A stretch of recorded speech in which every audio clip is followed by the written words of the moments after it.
Hello, আমরা আজ একটি ইনজেকশন মোল্ডিং মেশিনে ট্রাবল শুটিং করার জন্য এক ফ্যাক্টরিতে এসেছি। তো আসুন আমার সাথে।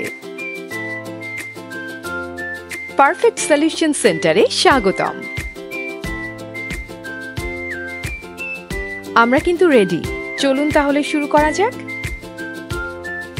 হাই হাই, এত ভালো একটা মেশিনে কোন HMI? দেখি তো কন্ট্রোলারটা।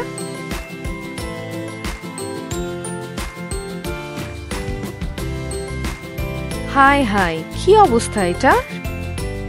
ভালো মেশিনের ভালো পারফরম্যান্স কি এইসব কন্ট্রোলার দিয়ে সম্ভব? অবশ্যই না। তাহলে মেশিনকে ভালো রাখতে চাই টেক মেশিনের কন্ট্রোলার। চমৎকার HMI আর কিবোর্ড।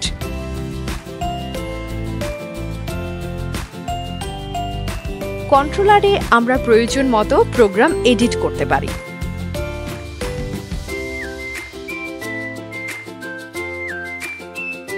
টেক মেশিনের নতুন কন্ট্রোলার আর HMI সেট লাগানোর কাজ প্রায় শেষ।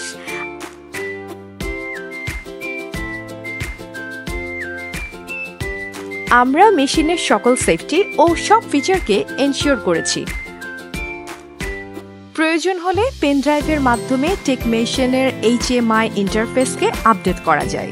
এই HMI এর টাচ অ্যান্ড ফিল সত্যিই অসাধারণ আর অপারেটরের জন্য খুবই সিম্পল। এখন আমরা কিবোর্ডের লকিং কি আর HMI এর অপারেশন ম্যানুয়াল ম্যানেজারের কাছে হ্যান্ড ওভার করছি। টেক মেশিন কন্ট্রোলার দিয়ে তার মেশিনকে নতুন রূপে পেয়ে উনি খুব খুশি। প্লিজ সস্তায় বাজে কন্ট্রোলার কিনে মেশিনকে নষ্ট করবেন না। মেশিনের ভালো পারফরমেন্সের জন্য কেন টেক মেশিন কন্ট্রোলার ব্যবহার করবেন তা জানতে এই ভিডিওটা দেখতে পারেন।